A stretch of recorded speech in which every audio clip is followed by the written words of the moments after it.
नमस्कार, मी ज्ञानदा कदम. माझा महाराष्ट्र माझं विजन या कार्यक्रमात आपल्या सर्वांचं स्वागत. राज्याचे जलसंपदा मंत्री जयंत पाटील आपल्या या सत्राचे पाहुणे आहेत.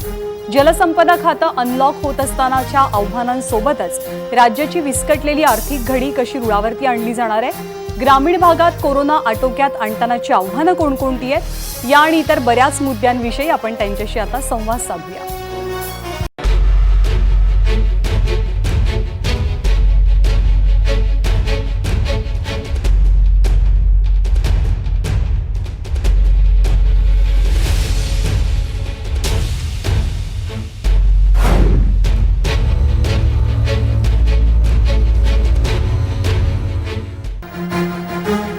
पाटील साहेब नमस्कार, आपलं स्वागत आहे माझा विजन कार्यक्रमामध्ये.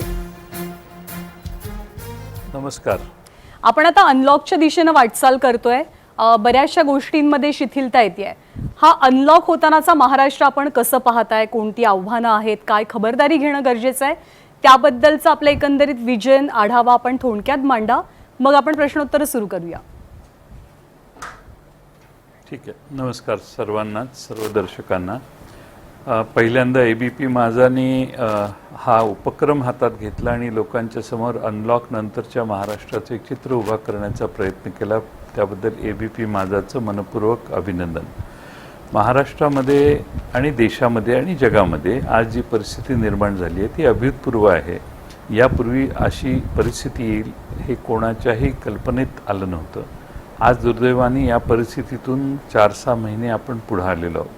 जेव्हा सुरुवातीला नोव्हेंबर-डिसेंबरला कुठेतरी जगाच्या कोपऱ्यात असा रोग सुरू झालेला आहे कळलं, तेव्हाच आम्ही जागं व्हायला पाहिजे होतो. परंतु आपली स्वभाव असा असतो की आपल्या दारात आल्याशिवाय विचार करायचा नाही. त्यामुळं आपल्या देशात आपण त्याचा विचार थोडासा उशिरा केला असंही म्हणायला हरकत नाही. पण जे झालं त्याच्यावर बोलण्यात आज अर्थ नाही. पण पहिला लॉकडाऊन जाहीर झाला आणि त्यानंतर सर्व देशाने उत्स्फूर्त प्रतिसाद दिला आणि त्यानंतर पुन्हा लॉकडाऊनला न मानता लोक पायी घरी जायला लागली आणि ज्याला जिथं जायचं होतं तिथं गेले आणि आज देशभर आणि महाराष्ट्रातल्या प्रत्येक जिल्ह्यामध्ये हा विषाणू पसरलेला आहे. त्याचा परिणाम आणि गांभीर्य आता जास्त मोठं दिसायला लागलेलं आहे आणि म्हणून त्या सर्व जिल्ह्यामध्ये खाटांची तरतूद, व्हेंटिलेटरची तरतूद, सगळ्या साहित्यांची तरतूद, या सर्वात राज्य सरकार आज गुंतलेलं आहे. आणि मुंबई असेल, पुणे असेल, नाशिक असेल, या मोठ्या ठिकाणी ज्या मोठ्या प्रमाणात रोग्यांची संख्या वाढली आहे, हे एक फार मोठं आव्हान आपल्यासमोर उभं राहिलेलं आहे. लॉकडाऊन आपण केला, लॉकडाऊनमुळे ही संख्या मर्यादित आली, हेही खरं आहे. लॉकडाऊनचा सगळ्यात मोठा फायदा म्हणजे प्रसार कमी होतो, थांबतो, लोकांचा संपर्क कमी होतो. आज लॉकडाऊनच्या नंतर हळूहळू जी परिस्थिती निर्माण होणार आहे त्याच्यात अनेक आव्हानं आपल्या सर्वांच्या समोर आहेत.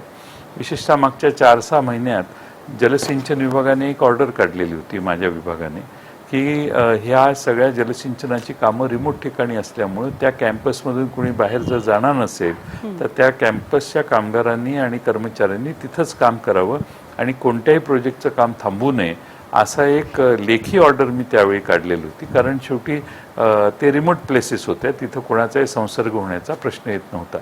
पण काही ठिकाणी महाराष्ट्रात बांधकाम विभागाची सर्वच प्रोजेक्टची कामं थांबली, खाजगी गुंतवणूकदारांची कामं थांबली आणि कामगार हजारो लाखोंच्या संख्येनं परप्रांतात आपापल्या गावी निघून गेले आणि त्याच्यामुळे आज आपल्यासमोर अनेक आव्हानं उभी राहिलेली आहेत. आज हेही खरं आहे की लॉकडाऊन उठवला की उदाहरणार्थ रेल्वे चालू केली तर संसर्ग होण्याचा झपाटा इतक्या जोरात वाढेल की आपल्याकडच्या खाटा, आपल्याकडच्या हॉस्पिटलच्या व्यवस्था पुरतील का, हे एक दुसऱ्या बाजूनं आपल्या सर्वांच्या समोर आव्हान आहे. पण दुसऱ्या बाजूनं आपल्याला एक मध्य साधला पाहिजे. इकॉनॉमी चालू राहिली पाहिजे. देशातल्या आणि राज्यातल्या गोरगरिबांचा संसार, ज्यांची हातावर पोटं असतात, त्यांचं घर तर चाललं पाहिजे आणि ते घर चालायचं असेल तर काही ना काही इकॉनॉमिक ॲक्टिव्हिटी चालल्या पाहिजेत, टर्न अराऊंड झाला पाहिजे. इकॉनॉमी आता आज महाराष्ट्रात राज्य सरकारला तिजोरीत येणारे पैसे अत्यंत अल्प आहेत. राज्य सरकार कर्ज काढून कर्मचाऱ्यांचे पगार देण्याची पाळी आज हळूहळू आपल्यावर आलेली आहे. कारण ट्रान्झॅक्शनच नाहीत. त्यामुळे GST वर गोळा होणं, एक्साईजचे पैसे गोळा होणं किंवा दुसऱ्या ज्या काही सोर्सेस आहेत त्याचे पैसे गोळा होणं, यासाठी राज्य सरकार वेगवेगळ्या उपाययोजना साधण्याचा प्रयत्न करतो. काही त्याच्यावर वाद होतात, काही टीकाही होते, पण शेवटी राज्य सरकारचं सगळ्यात मोठं आव्हान आहे ते म्हणजे इकॉनॉमीमध्ये त्यांच्या तिजोरीत राज्य सरकारचे पैसे कसे येतील आणि राज्याचा गाडा कसा चालू राहील.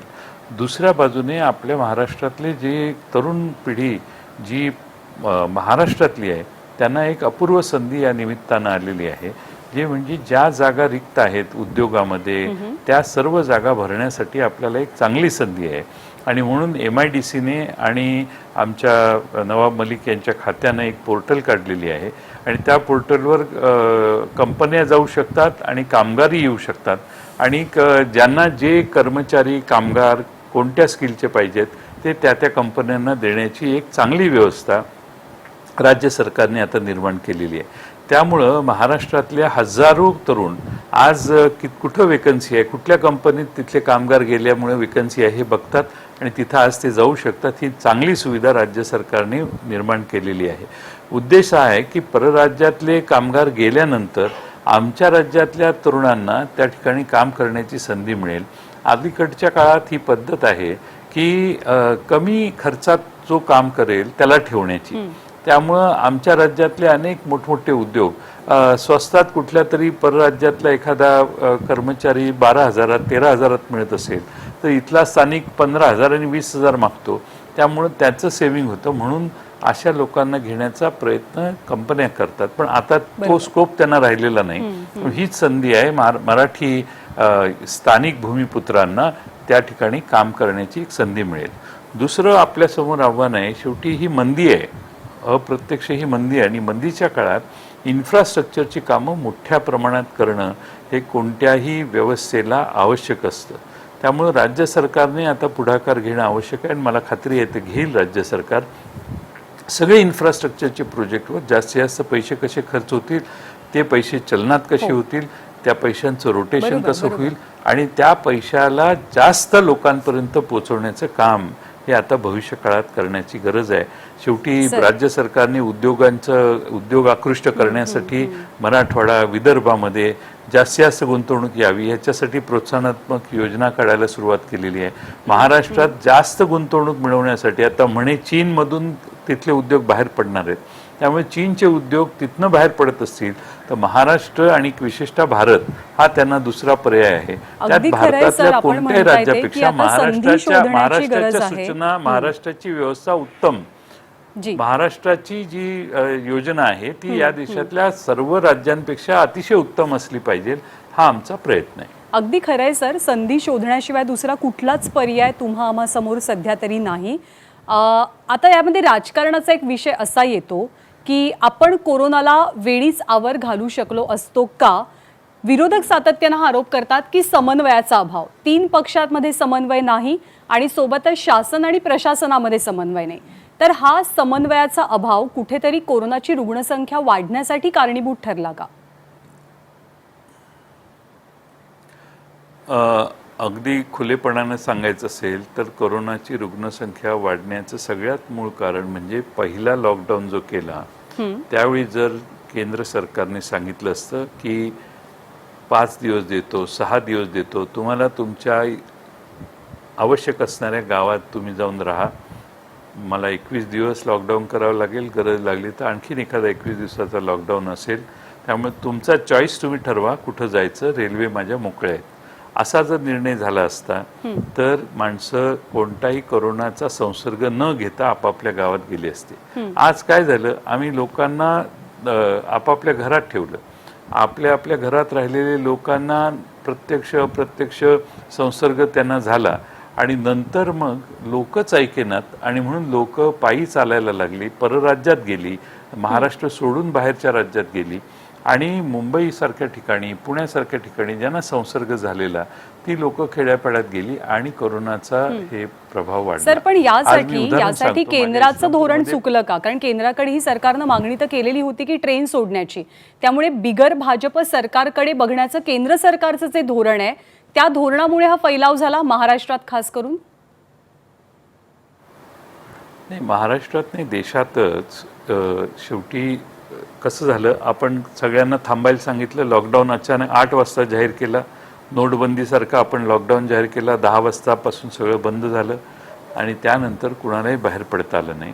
संसर्ग जसा होता तसा त्या त्या ठिकाणीच्या लोकांना झाला आणि संसर्ग झालेला असताना, इन्फेक्शन झालेलं असताना मग कोणीच ऐकेना म्हणून 2 महिन्यांनी 1.5 महिन्यांनी माणसं पायी चालायला लागली आणि त्यानंतर आपला 22 मार्चच्या दरम्यान मला वाटतं पहिला लॉकडाऊन झाला. आणि आता आपण जुलै महिन्यात आहे. जून आणि जुलै महिन्यात हे सगळ्या ग्रामीण भागात पसरलं. माझ्या सांगली जिल्ह्यात पहिल्यांदा माझ्या गावात इस्लामपूरला एक फॅमिली आली आणि 32 जण त्याला इन्फेक्ट झालेली. ती सगळी शून्य झाली. म्हणजे महाराष्ट्रात सांगली जिल्ह्यात कोणी त्यावेळी रुग्ण जवळपास नव्हते, एखाद दुसरा सोडला तर. आता त्याच जिल्ह्यामध्ये 400 आणि 500 आणि 600 रुग्ण झाले. कोल्हापूर सारख्या ठिकाणी काहीच संख्या नव्हती, 2000 पेक्षा जास्त संख्या वाढली. का तर आम्ही मुंबई पुण्यातून जी लोक इन्फेक्टेड होती, विशेषतः मुंबईतून, ती ग्रामीण भागात गेली आणि त्यांना इन्फेक्शन झालेलं त्यांनाही माहीत नाही, स्थानिक लोकांनाही लक्षात आलं नाही आणि त्याचा स्प्रेड झाला. आज ग्रामीण भागात, खेड्यात कॉटा नाही आहेत, बेड्स नाही आहेत, हॉस्पिटलची तरतूद एवढ्या मोठ्या प्रमाणात नाही. ही सगळ्यात मोठी समस्या आहे आणि ते मोठं आव्हान आहे सर. ग्रामीण भागातला संसर्ग कमी करणं हे सगळ्यात मोठं आव्हान आहे. आजच्या विजनमध्ये 2 पॉलिटिकल स्टेटमेंट खूप चर्चेत आहेत अगदी सकाळपासून. ती अर्थात विरोधी पक्षनेते देवेंद्र फडणवीस यांनी केलेली आहेत. त्यातलं पहिलं विधान म्हणजे खूप स्वयंघोषित मुख्यमंत्री आहेत, तेच काम करतात, तेच निर्णय घेतात, त्यांचा रोग स्ट्रेट अवे आपल्या पक्षाकडे, राष्ट्रवादी काँग्रेसकडे होता आहे. स्वयंघोषित मुख्यमंत्री सरकार चालवत आहेत सध्या. स्वयंघोषित मुख्यमंत्री म्हणजे तेच मुख्यमंत्री आहेत. उद्धव ठाकरेजीच मुख्यमंत्री आहेत आणि मुख्यमंत्र्यांनीच निर्णय घ्यायचे असतात आणि ते महाराष्ट्रातल्या सगळ्या जिल्ह्यांचा, शहरांचा आढावा घेऊन सतत त्याच्यावर लक्ष ठेवून आहेत, नियंत्रण ठेवून आहेत. ते स्वयंघोषित नाहीत. महाराष्ट्रातल्या जनतेनं त्यांना निवडलेलं आहे आणि ते मुख्यमंत्री म्हणून काम करत आहेत. त्याचबरोबर आणखी एक मुद्दा त्यांनी उपस्थित केला, तो म्हणजे लिव्ह इन रिलेशनशिपचा. आपल्या 3 पक्षाच्या सरकारला त्यांनी दिलेलं लिव्ह इन रिलेशनशिपच्या नात्याचं नाव, त्याबद्दल तुमची काय प्रतिक्रिया आहे? लिव्हिंग रिलेशनशिप असलं की मग ती रिलेशनशिप मोडते.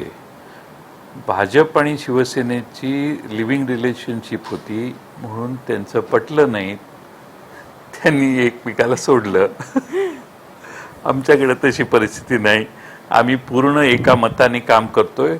कोणत्याही परिस्थितीमध्ये महाराष्ट्रात शिवसेना, राष्ट्रवादी आणि काँग्रेस यांच्यात कोणतेही मतभेद नाही. 3 पक्ष वेगळ्या विचाराचे आहेत, आपापली मतं आहेत, परंतु आम्हा तिघांनाही कुठं थांबायचं हे माहिती आहे. त्यामुळे ही लिव्हिंग रिलेशनशिप नाही आहे, ही 25 वर्षासाठी महाराष्ट्रात काम करणारी व्यवस्था आहे. त्यामुळं शिवसेनेला भारतीय जनता पक्षाचा जो अनुभव आला, तो अनुभव आल्यानंतर तिथं मी त्याला घटस्फोट म्हणत नाही, कारण लिव्हिंग रिलेशनशिपमध्ये घटस्फोटाची व्यवस्था नाही आहे, सोडून दिलं. आणि उद्धवजींना लक्षात आलं की आपल्याला हा मार्ग योग्य आहे. त्यामुळं मला वाटत नाही की त्यांच्या विधानात देवेंद्रजी जे म्हणतात ते खरं आहे असं मला वाटत नाही. सर, ते लिव्ह इन रिलेशनशिप असं तुम्ही म्हणता, पण मग आत्ताचं महाविकास आघाडीचं सरकार हे देवा ब्राह्मणाच्या साक्षीनं अगदी सप्तपदी वगैरे पार करून, पूर्ण करून स्थापन झालेलं आहे का? आणि त्यांचा संसार असा सुखाचा होणार आहे का? छत्रपती शिवाजी महाराजांच्या शिवाजी पार्कच्या पुतळ्याच्या समोर आम्ही सगळ्यांनी शपथा घेतलेल्या आहेत आणि महाराष्ट्रातल्या जनतेच्या हिताचेच निर्णय आमचं सरकार घेणार आहे. त्यामुळं एकतर अशा उपमा देणं हेच मुळात चुकीचं आहे. आणि शिवसेना आणि भारतीय जनता पक्षात, शिवसेनेवर किती अन्याय भारतीय जनता पक्षाने केला हे सर्वश्रुत आहे. त्यामुळे मी त्याच्यावर जास्त बोलणं योग्य नाही. सर, हे जर का सगळं सुखासुखी आहे तर मग विरोधक हे आरोप का करतात किंवा लोकांना असं का दिसतं की समन्वयाचा थोडासा कुठेतरी अभाव आहे 3 पक्षांमध्ये? मध्यंतरी पोलिसांच्या IPS ऑफिसरच्या बदलीचं प्रकरण तर खूप गाजलेलं होतं, कोणी कोणाची जाऊन समजूत काढली हेही महाराष्ट्रानं पाहिलं. मग समन्वय का नाही? नाही, समजूत काढण्याचा काही प्रश्न नाही. शेवटी असं आहे की प्रशासन करत असताना सगळ्या गोष्टी मुख्यमंत्र्यांना अवगत ज्या होतात त्या अवगत केल्या जातात. काही प्रोसिजर्स असतात आणि मला खात्री आहे की उद्धवजी उघड्या मनाने मोकळ्या मनाने काम करतायत. त्यामुळं काही गोष्टी लक्षात आल्यावर त्या पद्धतीनं त्याचा परामर्श ते घेत असतात. त्यामुळे समन्वय नाही असं म्हणण्याची गरज नाही.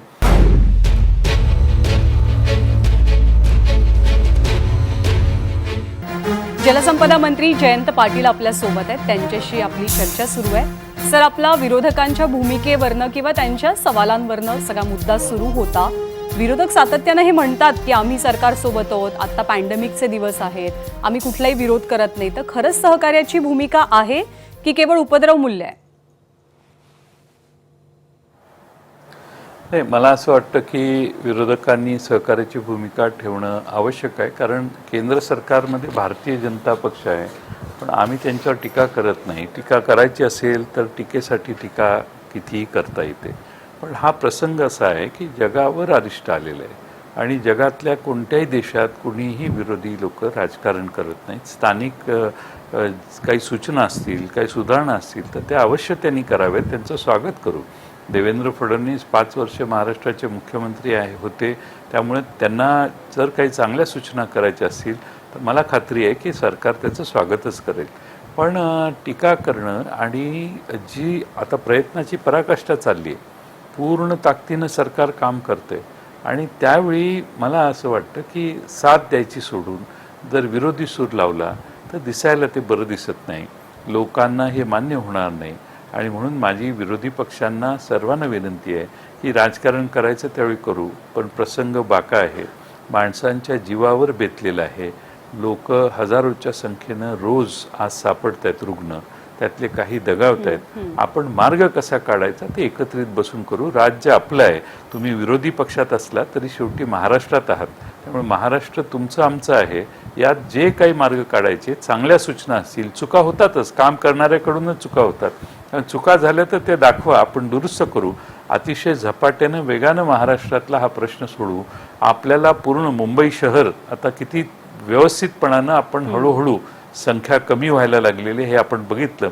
हाच प्रकार सगळ्या महाराष्ट्रातल्या प्रमुख शहरात करण्याची गरज आहे आणि त्यासाठी विरोधकांनी साथ दिली पाहिजे.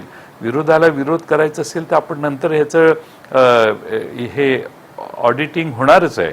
त्या ऑडिटिंगच्या वेळी तुम्ही बोलू शकता ना, आज बोलण्याची गरज नाही. सर, पण मग विरोधकांचा कॉन्फिडन्स, विरोधकांचा आत्मविश्वास इतका का आहे की ते सातत्यानं विधानं करतात की 3 पक्षांचं सरकार आहे, 3 चाकी सरकार आहे, स्टेअरिंग कुणाच्या हातामध्ये कळत नाही, त्यामुळे सरकार काही फार काळ चालणार नाही. म्हणजे भाजप तर सर्रास ही विधानं करतं. आज राज ठाकरे सुद्धा हेच म्हणाले की फार काळ काही सरकार चालणार नाहीये. हा कॉन्फिडन्स कुठून येतो मग? नाही, असं आहे की 3 पक्षांचं सरकार आहे हे दिसतंयच, एका पक्षाचं नाही आहे. आणि 3 पक्षाचं सरकारचं वर्णन ते करतायत, कारण शेवटी हत्तीला जसा जो हात लावेल तसा तो आंधळ्याची गोष्ट आपल्याला माहीत असेल, तसं त्यांना प्रत्येकाला हे सरकारकडे बघून वेगवेगळं दिसत असेल, त्याला आपण काही करू शकत नाही. आणि त्यामुळं कोणी जर म्हणत असेल की हे पडणार आहे का, तर शेवटी मला असं वाटतं की करोनाच्या काळात राजकारणाच्या मनातनं कल्पना थोड्याशा बाजूला काढा. सरकार किती काळ चालणार, काय कळणार, हे आम्ही व्यवस्थित सरकार चालवू. आम्हाला सरकार पुढं नेण्याचं कसं काम आहे ते आम्हाला चांगलं माहिती आहे. सरकार पडणं शक्य नाही. फक्त मुद्दा आहे की करोनाच्या लढाईत तुम्ही आमच्याबरोबर आहात की नाही. सगळा महाराष्ट्र बघतोय. तुम्ही करोनाच्या लढाईत आमच्याबरोबर जर दिसला नाही तर महाराष्ट्र फार सुजाण आहे, समजूतदार आहे. त्यांना या आपत्काळी कुणी कुणाला साथ दिली पाहिजे हे कळतं. आज नरेंद्र मोदींच्या विरोधी आम्ही कुणी काही बोलत नाही, कारण ही संकट एवढं मोठं आहे की आपल्याला सगळ्यांना मिळून या संकटावर मात करायची आहे. सर, आपले सहकारी छगन भुजबळ मगाशी म्हणाले की लॉकडाऊन हा पर्याय नाही. आपल्या सगळ्यांना त्याची कल्पना आहे की लॉकडाऊन पर्याय नाही, हा एक मुद्दा. आणि राज ठाकरे दुसरीकडे सकाळी असं म्हणाले की सगळं लॉकडाऊन उठवा, संपवा आणि सगळ्या गोष्टी आता सरसकटपणे सुरू करा. खरंच आपण त्या स्थितीमध्ये आहोत की लॉकडाऊनचा सगळा पर्याय गुंडाळून ठेवायचा आणि नेहमीसारखं आयुष्य सुरू करायचं? नाही, तर 2 प्रश्न आहेत की नाशिक जिल्ह्यात जर तुम्ही गेला तर किती संख्या वाढली हे आपल्याला माहिती आहे. ठाणे, नव्या मुंबईत सगळीकडं. आता आपले जे हॉस्पिटल्स आणि तिथल्या बेड्सच्या व्यवस्था आहेत या मर्यादित आहेत. समजा धुळ्यासारख्या ठिकाणी गेला, नंदुरबारसारख्या ठिकाणी तुम्ही भंडारा गोंदियामध्ये गेला, हॉस्पिटलची संख्या ज्या जिल्ह्यात मर्यादित आहे तिथं जर रुग्ण वाढले तर त्यांना ट्रीटमेंट कशी देणार. म्हणून काही ठिकाणी लॉकडाऊन घेऊन ही संख्या पुन्हा खाली आणणं हा प्रयत्न काही जिल्हे करतायत. कोल्हापूरने केला, सोलापूरने केला, पुण्यात देखील इतकं वाढलं की शेवटी तिथंही हा निर्णय घ्यावा लागला. साताऱ्यात घेतला, सांगलीमध्ये घेतला, कारण संख्या वाढते आणि रुग्णांना ठेवायला कुठे जागा नाही आहे. त्यामुळं हे लॉकडाऊन केल्यानंतर थोडीशी प्रसार थांबतो असा अनुभव आहे. आता आम्ही सांगलीत लॉकडाऊन घेतला, काल तो उठला, पण मला असं वाटतं की आता पुढच्या 4-5 दिवसात ही संख्या कमी व्हावी अशी आमची अपेक्षा आहे. रोज निघणाऱ्या रुग्णांची संख्या जर 100 आणि 200 आणि 250 व्हायला लागली तर अवघड आहे. हा त्यातला प्रयत्न आहे. लॉकडाऊन हा उपाय आहे का, तर हा उपाय काही वेळात चालू शकतो, कायम चालू शकत नाही. मी मगाशी सांगितलं तसं संतुलन केलं पाहिजे. रोगही कमी झाला पाहिजे आणि दुसऱ्या बाजूने जनतेच्या जीवनाची देखील, दळणवळणाची आणि व्यवसायाची देखील काळजी घेण्यात आली पाहिजे. नाही, अगदी बरोबर आहे. आणि त्याचमुळे आपण सगळेजण आता हळूहळू अनलॉकच्या दिशेनं वाटचाल करतोय. पण ही वाटचाल होत असताना जसं शासन प्रशासन काळजी घेत आहे, खबरदारी घेत आहे, तशीच ती नागरिकांची सुद्धा जबाबदारी आहे. सर, आपण खूप व्यस्त आहात सध्या, कल्पना आहे, पण त्यातही तुम्ही बोलण्यासाठी आम्हाला वेळ दिला त्याबद्दल आपले मनापासून आभार. Thank you so much sir. नमस्कार, थँक्यू. आणि यानंतर या सत्रामध्ये वेळ झालेली आहे आत्ता इथेच थांबण्याची.